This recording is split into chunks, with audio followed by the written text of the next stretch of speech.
In some of my previous blogs, I've talked about best practices thinking, I've talked about pre-configured solutions and things like that. I want to talk today about something we've established for new consultants called Illumiti University. Illumiti's proven process, and specifically the way in which we tie business outcomes to the scope and the way in which our projects work, the alligators and pots of gold concept that I talked about in my last blog, for example, is very, very different than most implementation partners.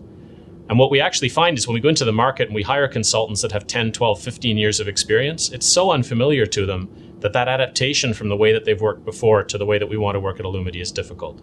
To respond to this, we founded something called Illumiti University. Unlike other boot camps or university concepts for consultants and consulting firms, we're not focusing on basic SAP skills or basic consulting skills. We're focusing on the core of Illumiti's business and how we do things differently. Specifically, how do we apply a template? How do we do it really efficiently? And how do we really focus on the things that are going to make a big difference to your organization? Over time, we expect to extend this concept into a variety of other modules, but right now it's a 2-week intensive program. We bring people into our Toronto office, and senior members of our implementation team, myself, some of the directors in our organization, sit with that team for 2 weeks focusing on these concepts so that when they go out into the field to work with clients such as yourselves, they understand these concepts, they understand how to think very differently than they have in the past.